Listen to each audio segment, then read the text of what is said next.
Sungguh bersuka cita boleh berada di tengah-tengah saudara pada kesempatan kali ini. Dan di momen Natal ini saya merasakan kebaikan Tuhan yang begitu luar biasa. Dan saya percaya bahwa ada kasih Bapa Yahweh kembali dinyatakan dalam hidup saudara dan saya. Dan di momen Natal ini, Christmas, the love of Yahweh, itu benar-benar terjadi atas gereja kesayangan kita. Ya, meskipun banyak struggles yang gereja ini hadapi, tapi secara data dan grafik pertumbuhan, gereja ini terus meningkat, gereja ini terus berkembang, gereja ini terus berdampak. Seberapa saudara yang bersyukur bisa beribadah di gereja ini? Boleh angkat tangan saudara. Saya percaya bahwa di sini mungkin ada yang baru-baru ini bergabung di gereja ini. Atau sudah mungkin ada yang sekian waktu bergabung di gereja ini. Dan bahkan sejak gedung ini masih cuman satu saja. Ini kan sudah dijadikan dua, bahkan ada tambahan lagi. Dan bahkan ini menjadi rumah rohani saudara. Dan saya percaya bahwa di momen ini, gereja ini menjadi tempat di mana kita boleh bertumbuh secara kerohanian. Gereja menjadi tempat di mana kita boleh bertumbuh secara karakter. Dan saya percaya bahwa ini menjadi rumah rohani saudara. Kita boleh tepuk tangan sama-sama bagi kemuliaan Tuhan. Dan satu hal lagi, saya menyadari bahwa kita nggak bisa sampai titik ini terlepas dari peran-peran luar biasa para aktivis, volunteers yang sudah melayani jemaat saudara yang sudah melayani di tempat ini. Terlepas dari besar kecilnya peran mereka terhadap tempat ini. Walaupun ada yang sepertinya tidak terlihat. Walaupun sepertinya ada yang selalu ada di atas mimbar. Bahkan ada yang bekerja di balik layar mempersiapkan ibadah yang seluar biasa ini. Dan kadang-kadang orang tidak menyadari keberadaan mereka. Tapi buah yang mereka hasilkan itu sangat teramat berdampak bagi jemaat Tuhan, bagi gereja YHS ini. Dan saya ingin memberikan apresiasi yang begitu luar biasa untuk para aktivis, untuk para diaken, untuk para pengerja, di semua yang melayani sepanjang waktu. Kita boleh sekali lagi tepuk tangan yang paling meriah bagi dia. Berapa banyak saudara diberkati melalui pelayanan mereka? Amin. Nah, bersama ini saya dengan tim pengembalaan rencana di tanggal 13 Januari 2025 nanti kita akan membuatkan event yaitu Aktif Fit 100 tiru-tiru super family tebak kuis yang 100 itu loh saudara. Nah, Aktif Fit jadi kan aktivis, jadi aktif selalu fit dan nilainya harus 100. Nanti tanggal 13 Januari di mana acara ini akan diadakan sebagai bentuk apresiasi gereja bagi seluruh aktivis yang ada di tempat ini. Kali ini gereja akan memberikan berkat untuk mereka. Dan bukan hanya saja gereja memberikan berkat untuk mereka. Saya rindu saudara juga bisa memberikan diri menjadi berkat bagi para pelayan-pelayan, para aktivis, para duta Kristus yang ada pelayanan di tempat ini. Tapi saya gak kepingin hanya saja gereja yang menjadi berkat buat mereka. Kami rindu ya, siapapun saudara bisa menjadi berkat untuk mereka juga. Maka dari itu saudara bisa memberi diri, yaitu dengan mengapresiasi, dengan memberikan sebuah hal yang paling kecil, terkecil apapun itu. Bentuk dalam kado. Barang seperti kompor kah, kipas angin kah, rice cooker kah, setrika, atau mau lebih yang heboh lagi bisa ada HP, ada laptop, terserah saudara mau pakai memberikan jaket, baju dan lain sebagainya. Atau mungkin ada dari saudara yang mau tiru-tiru Pak Jokowi bawa sepeda gitu kan. Lalu atau mungkin voucher liburan, voucher makan, voucher apapun itu belanja gitu kan. Atau misal saudara bingung mau ngasih apa ya, mau apresiasi para duta Kristus yang pelayanan ya. Atau memberikan dalam bentuk uang, saudara bisa kasih keterangan. Sehingga nanti tim panitia yang bisa membelanjakan barang-barang untuk mereka. Nah, biar momen Natal ini menjadi momen yang baik, saling menjadi berkat.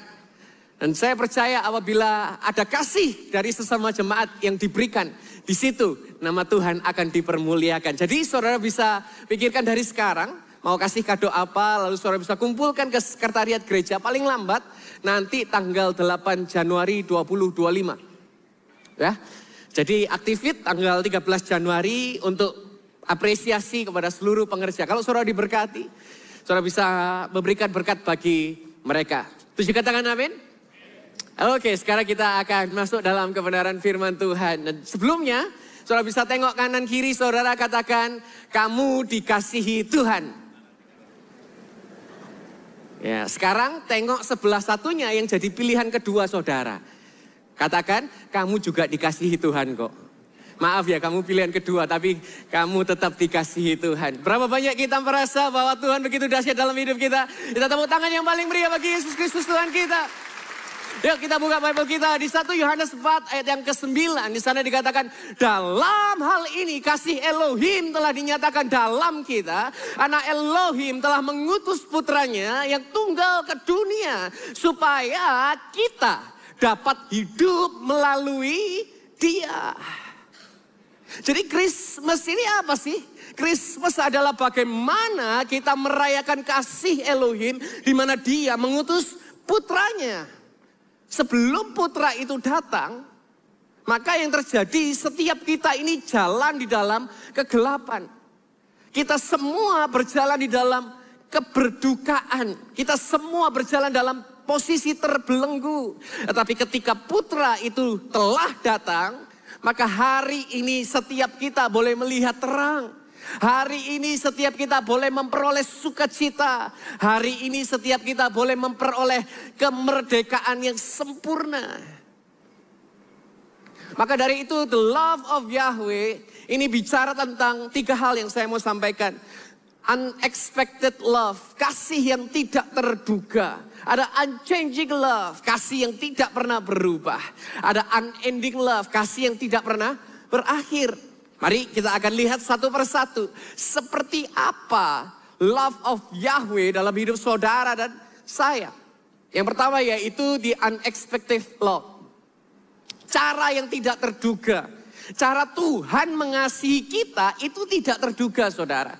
Roma 5 ayat 8 dikatakan, namun Elohim menunjukkan kasihnya kepada kita.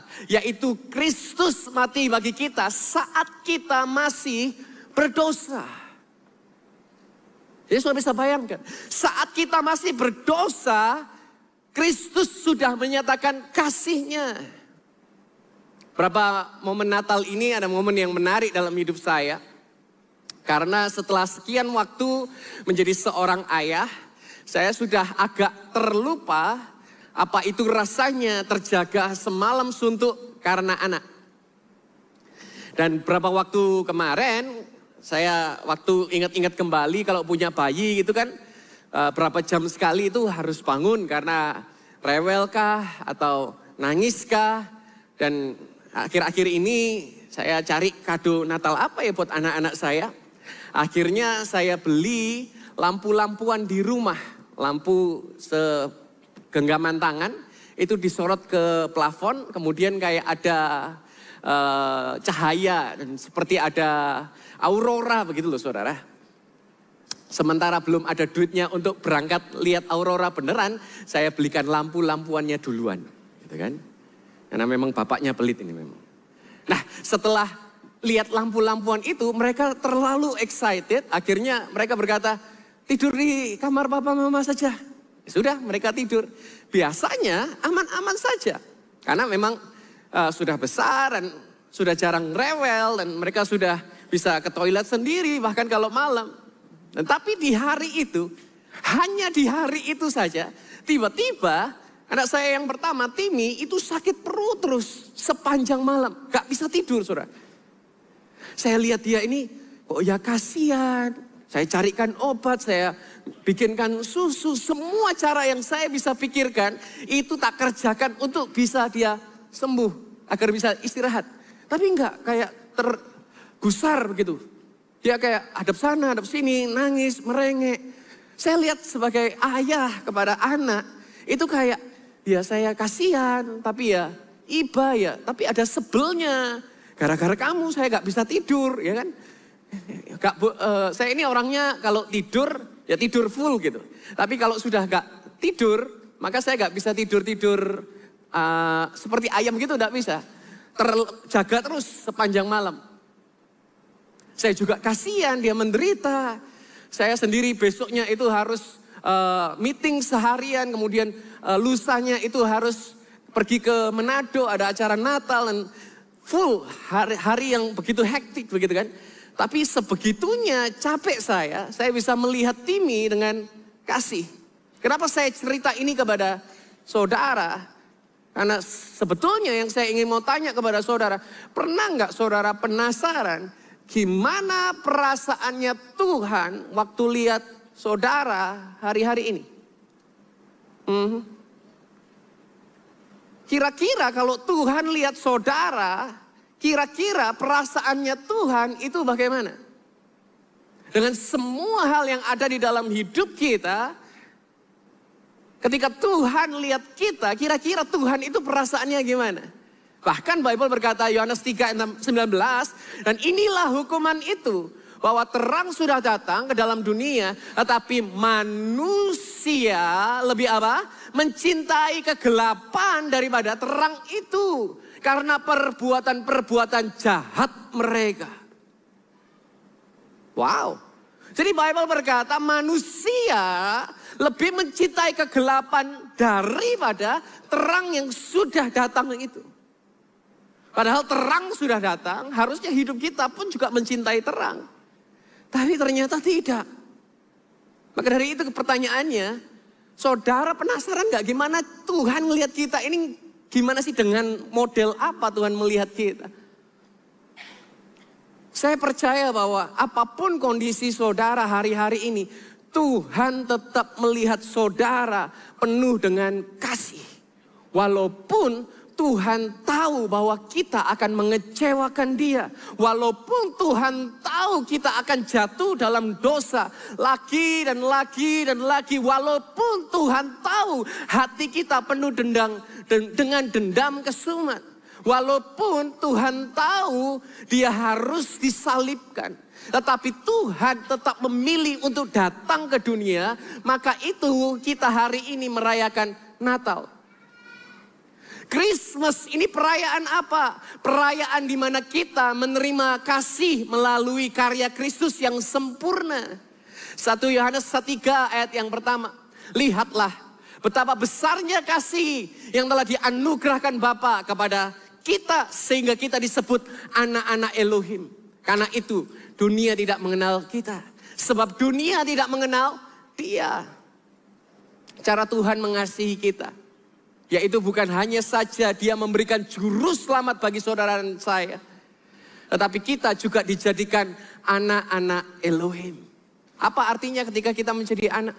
Kita mendapatkan yang terbaik yang Tuhan sediakan. Dia adalah Yahweh Yireh. Dia mampu menyediakan semua kebutuhan-kebutuhan saudara. Bahkan Immanuel, Tuhan beserta dengan saudara. Apapun yang engkau alami, penyertaan Tuhan sempurna bagi saudara. Percaya, kita tepuk tangan yang paling meriah bagi Dia. Kasih dari Bapa Yahweh, the unexpected love, kasih yang gak terduga. Bagaimana seorang yang lebih mencintai gelap daripada terang, tetap Tuhan mencurahkan kasihnya. Sekarang yang kedua, ada the unchanging love. Karakter atau ciri kasih Yahweh itu tidak berubah. Bicara tentang karakter Tuhan, Dia adalah Tuhan yang mengasihi. Kadang kita ini tergoda untuk menyamakan kasih Tuhan dengan bagaimana kita mengasihi sesama kita. Kita tergoda untuk melihat kasihnya Tuhan dari kacamata kita. Ketika orang itu baik, maka kita akan mengasihi. Ketika istri memberi suami jatah, maka suami akan mengasihi. Atau ketika suami kalau kasih istrinya uang, baru istrinya mengasihi. Karena kasih itu sepertinya dibalut dari sebuah transaksi. Tapi Tuhan gak melihat kasih dalam bentuk seperti itu. Kasihnya Tuhan dalam kamusnya Tuhan yaitu adalah komitmen.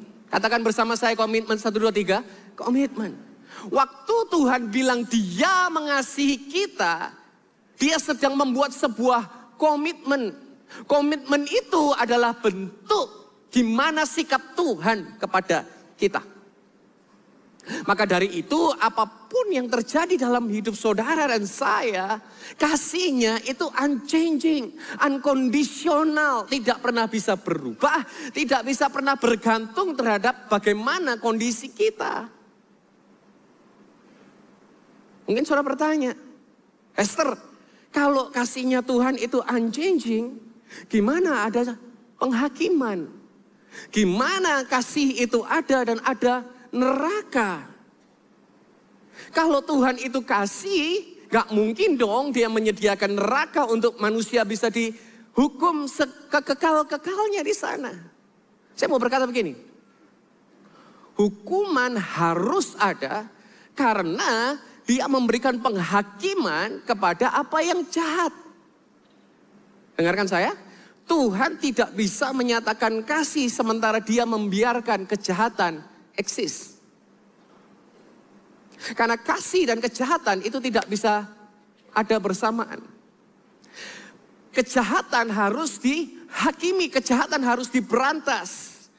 Maka dari itu tidak jarang saudara akan menemukan bahwa kita anak-anak Tuhan sering yang namanya didisiplinkan sama Tuhan. Disiplin itu apa? Disiplin, ada kalimat bagus, katakan begini. Discipline is God's correction of one of his children to protect us from further disobedience and harmful consequences.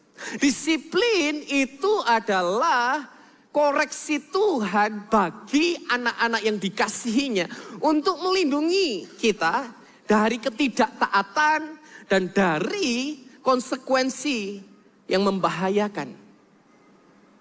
Ini disiplin. Sehingga Tuhan lebih memilih, lebih baik kita ini didisiplinkan supaya kita tidak terjerumus dalam konsekuensi yang buruk yang ada menanti di depan kita. Yohanes 3:36 berkata begini, barang siapa percaya kepada putra, ia mempunyai hidup kekal. Tetapi yang tidak percaya kepada putra, ia tidak akan melihat hidup. Sebaliknya murka Elohim tetap ada di atasnya. Ketika kita menolak percaya kepada Kristus, maka kita ada di dalam murkanya Tuhan. Loh, kok nggak nyambung? Gimana ceritanya kita bisa kena murka jika Tuhan mengasihi kita? Satu, yang harus kita pahami yaitu adalah Elohim adalah kasih. Dalam kasih itu ada keadilan, saudara.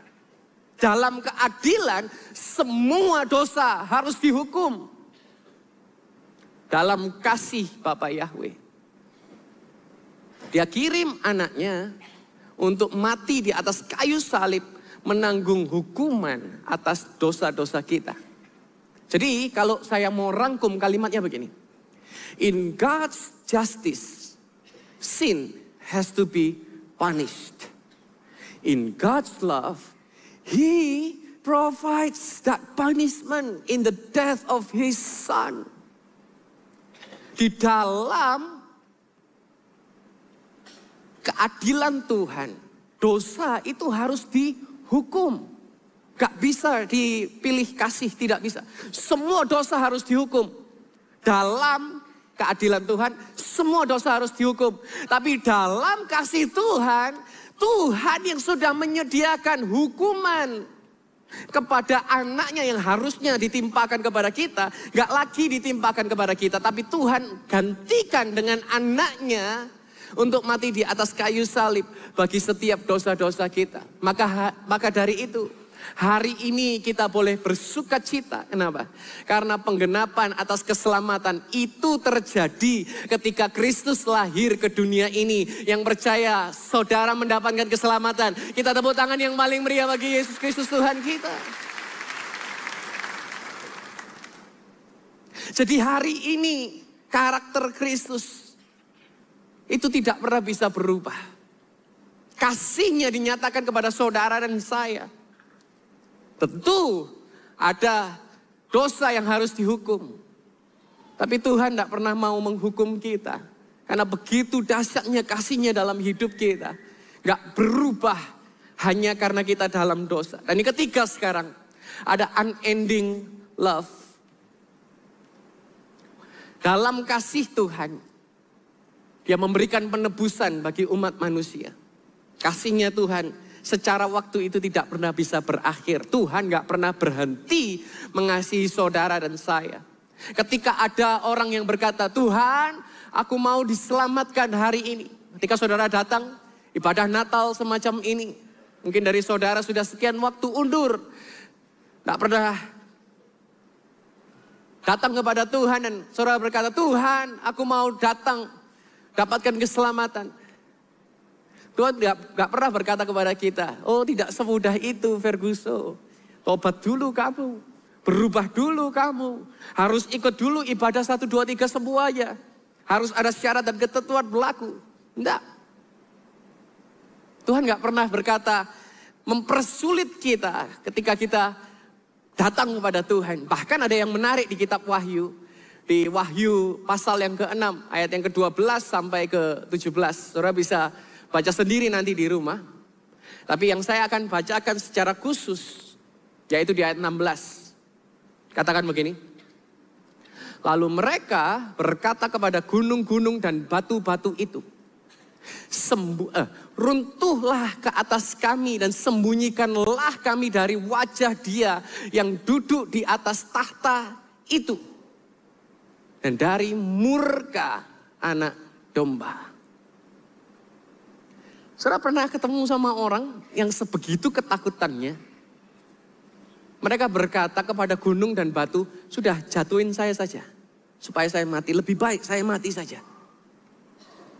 Sebegitu ketakutannya mereka. Kenapa? Konteksnya adalah mereka melihat apa yang Tuhan lihat. Seberapa serius pelupah daripada dosa, pelanggaran dari dosa itu seberapa parahnya. Sekarang kita gak lihat. Kenapa? Karena kita hari ini tinggal di dalam anugerah. Kita gak melihat betapa ngerinya hasil daripada dosa.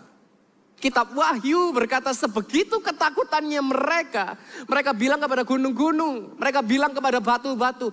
Runtuhlah atas kami. Lebih baik kami mati daripada kami harus lihat murka anak domba.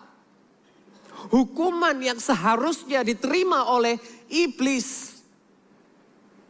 Kita yang harusnya gak layak untuk bisa diampuni. Untuk kita bisa diselamatkan. Karena manusia lebih mencintai kegelapan daripada terang. Seperti yang saya tadi katakan. Walaupun kita gak layak hari ini. Tuhan tetap mengampuni lagi dan lagi dan lagi. Seperti ada sebuah pujian dia berkata, berkali-kali kau menolong, berkali-kali kau kuatkan dalam Engkau ada. Yesus setia. Ada yang tahu lagu itu? Sekali lagi kita mau nyanyikan sama-sama yuk. Berkali-kali kau, berkali-kali kau kuatkan dalam kelam Engkau ada. Yesus setia. Walaupun sebegitu ketakutannya mereka melihat murka anak domba. Itu loh yang harusnya kita alami saudara. Tapi hari ini saya mau sampaikan kabar baik untuk saudara semua. The unending love. Kasihnya Tuhan yang tidak pernah bisa berakhir. Bisa bayangkan berapa banyak kali Tuhan harus ampuni kita. Berapa kali Tuhan harus datang dan tolong kita lagi. Berapa kali Tuhan harus keluarkan kita dari konsekuensi yang kita buat sendiri. Berapa kali keadaan kita menjadi runyam karena apa yang kita perbuat. Tapi hari ini Tuhan berkata bahwa unending love, kasih Tuhan yang tidak pernah berakhir. Bahkan sampai kedatangan Tuhan kedua kali pun, Tuhan masih mau menyampaikan pesan, yaitu daripada kasih. Bahwa dosa gak bisa memberhentikan Tuhan dari kasihnya kepada saudara. Bahkan neraka sekalipun tidak bisa berhentikan Tuhan dari kasihnya untuk selalu mengasihi saudara. Bahkan kasih Tuhan selalu kekal dari kekekalan kepada kekekalan. Yang percaya kita boleh tepuk tangan yang paling meriah bagi Yesus Kristus Tuhan kita. Tengok kanan kiri saudara, katakan, kamu dikasihi Tuhan. Kamu dikasihi Tuhan. Kamu dikasihi Tuhan. Dan saya mau sampaikan kepada setiap saudara pada kesempatan kali ini. Yaitu ada 3 poin. Kesimpulan sekarang dari kasih Bapa Yahweh, the unexpected love. Yang pertama, cara Tuhan memberikan juru selamat kepada kita. Bukan hanya saja Dia memberikan juru selamat, tetapi Tuhan mengangkat kita menjadi anak-anaknya. Dia menjadikan kita menjadi anak-anaknya. Kalau ada dari saudara yang punya anak, pengorbanan saudara kepada anak saudara, saya percaya Tuhan mengasihi saudara lipat kali lebih daripada apa yang sedang engkau lakukan kepada anak-anakmu. Saya melihat bahwa pengorbanan orang tua yang begitu mengasihi anaknya. Ada satu momen di mana saya ketemu dengan seorang bapak. Dia harus naik motor setelah pelayanan selama 1,5 jam. Jadi dia harus pelayanan dan hidupnya dia full timer. Dan dia pelayanan 1,5 jam untuk akhirnya bisa menyekolahkan anak-anaknya. Dia lakukan terus setiap minggu, setiap waktu. Kapanpun dia ada kesempatan untuk bisa menafkahi keluarganya.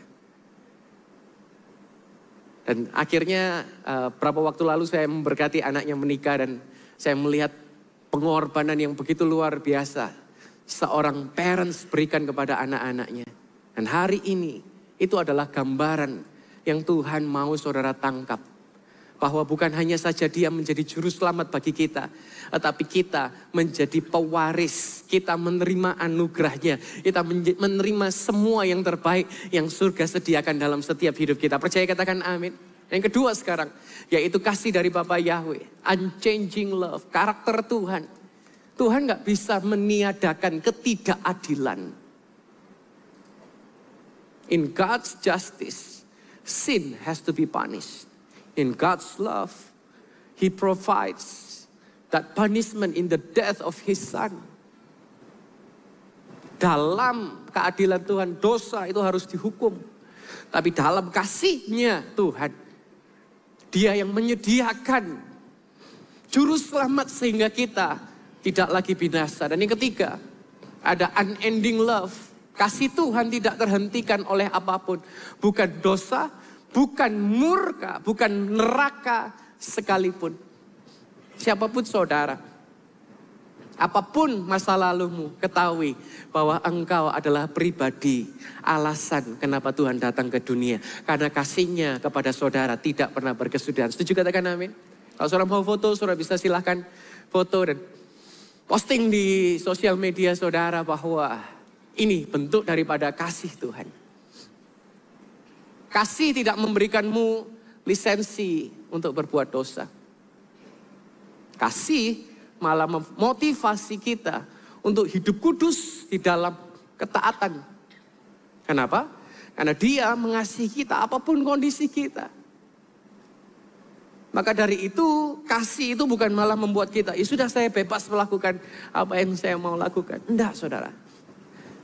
Tapi kasih mendorong kita, memotivasi kita untuk semakin hidup dalam ketaatan. Satu hal yang saya mau soroti di momen Natal ini, yaitu Christmas. It's not just about the fact that Jesus came. it's about why he came. He came to live a life of service and sacrifice for the people around. Natal itu bukan tentang kelahiran Yesus. Tetapi kenapa Kristus datang ke dunia. Dia datang untuk memberikan pengorbanan, untuk memberikan pelayanan. Maka dari itu, momen Natal ini saya mau mendorong saudara semua. Bagaimana kita menjadi terang, bagaimana kita menjadi garam. Menyatakan kasih Kristus melalui hidup kita. Ada quote yang bagus dikatakan oleh Mother Teresa berkata begini. It is Christmas every time you let God love other through you. Adalah Natal ketika engkau mengizinkan Tuhan mengasihi orang lain melalui saudara. Ya, kita sudah menerima kasih-Nya. Kasih yang tidak berubah. Kasih yang tidak pernah berakhir. Kasih Tuhan yang begitu sempurna bagi setiap kita. Tapi maukah aplikasinya yaitu adalah kita mengizinkan Tuhan mengasihi orang lain melalui hidup kita. Dan saya percaya di momen Natal ini kasih Kristus dinyatakan nyata dalam setiap kehidupan saudara dan saya. Percaya katakan amin. Sekali lagi kita tepuk tangan yang paling meriah.